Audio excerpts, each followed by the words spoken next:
Kembali di Kompas yang saudara, sejak kloter pertama hingga saat ini kantor wilayah Kementerian Agama DKI Jakarta mencatat sebanyak 22 calon haji tertunda berangkat ke Tanah Suci. Sebagian diantaranya karena alasan kesehatan.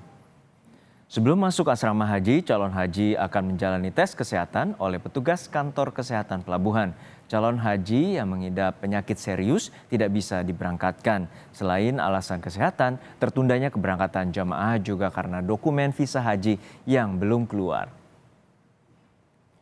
Kita telah terhubung dengan jurnalis Kompas TV Tifal Solesa untuk mengetahui persiapan keberangkatan jemaah calon haji Indonesia di Asrama Haji Pondok Gede, Jakarta Timur. Tifal, bagaimana hingga siang hari ini proses kedatangan jemaah haji di Asrama Haji Pondok Gede?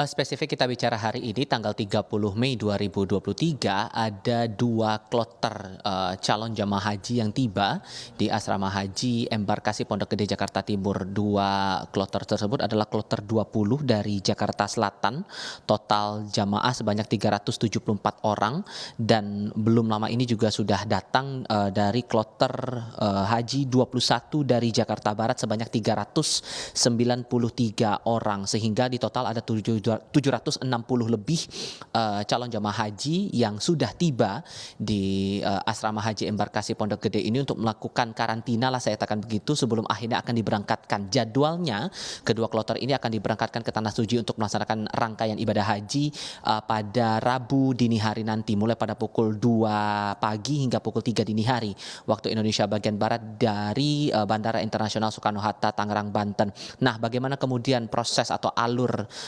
administrasi yang dilakukan saat mereka tiba di asrama haji ini? Tadi dalam konfirmasi kami kepada pihak kantor wilayah Kementerian Agama DKI bahwa diawali nanti seluruh jamaah ini untuk ditempatkan di kursi khusus terlebih dahulu menunggu giliran untuk proses administrasi awal, yakni tes kesehatan. Dites kesehatan terlebih dahulu oleh pihak kantor kesehatan pelabuhan, oleh KKP, baru kemudian nantinya proses berikutnya berlanjut dengan tahapan-tahapan seperti mendapatkan kartu untuk kamar istirahat mereka di dalam asrama haji, lalu juga sebelum diberangkatkan esok hari begitu, mereka juga sudah dibekali sejumlah identitas seperti paspor, kemudian gelang identitas, dan juga biaya hidup ataupun juga living cost yang sudah sejak awal dibagikan petugas haji kepada para jamaah, sehingga ini akan menjadi modal mereka nanti sebelum akhirnya akan diberangkatkan pada Rabu dini hari nanti. Sejauh pantauan saya tadi saat mereka tiba pagi hari dan juga siang hari ini di gedung kedatangan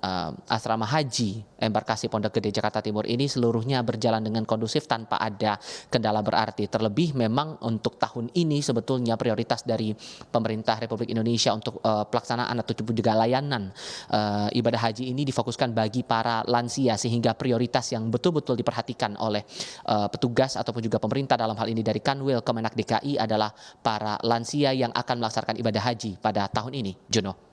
Ya, tentu tema dari ibadah haji tahun ini adalah ramah haji bagi kaum lansia. Lalu hingga saat ini apakah ada jemaah calon haji yang gagal atau tertunda keberangkatannya? Lalu bagaimana dengan penanganannya?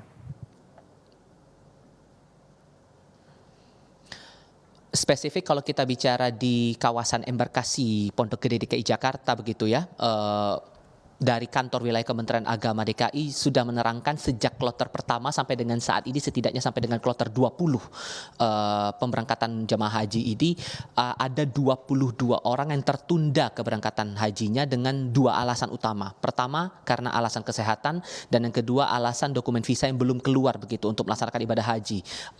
Alasan kesehatan ini menjadi yang paling banyak terjadi mengingat ada sejumlah catatan penyakit yang dilarang untuk melakukan aktivitas perjalanan jauh, terlebih kegiatan haji ini ibadahnya terbilang intens sejak hari pertama sampai nanti selesai sebelum akhirnya kembali lagi ke tanah air. Belum lagi dihitung dengan jumlah perjalanan yang cukup panjang dari Indonesia menuju ke Arab Saudi, begitu pun juga untuk jalur pulangnya, sehingga ada dua catatan tadi yang disampaikan oleh pihak kantor wilayah Kemenak DKI khusus untuk jamaah atau calon jamaah haji yang mengidap penyakit TBC yang berpotensi menular, lalu juga penyakit-penyakit tertentu yang mengharuskan calon jamaah ini untuk melakukan cuci darah, ini dilarang untuk berangkat. Lebih lengkap kita coba dengar pernyataan dari perwakilan Kanwil Kemenak DKI yang saya temui pagi tadi. Ada jemaah yang ketika diperiksa oleh KKP itu dia ada penyakit yang memang harus diobati dulu. Ya, diobati dulu, kalau memang dia bisa diobati dan dianggap layak untuk berangkat, dia akan diberangkatkan. Terkadang dia ikut ke kloter berikutnya, tidak mesti dia ke kloter asalnya, seperti itu. Ada juga yang memang dalam pemeriksaan ternyata memang dia mengidap penyakit yang memang tidak boleh terbang. Seperti apa? Kayak cuci darah itu sudah tidak boleh. Atau TBC ya, TBC yang menularkan itu tidak boleh berangkat.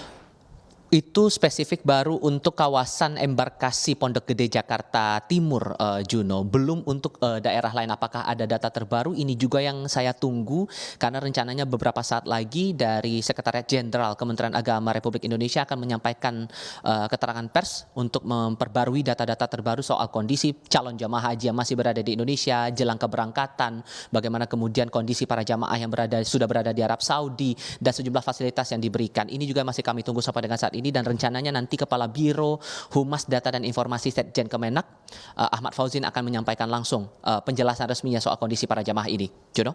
Baik, terima kasih atas laporan lengkap Anda, jurnalis Kompas TV Tifal Solesa dari Asrama Haji Pondok Gede, Jakarta Timur.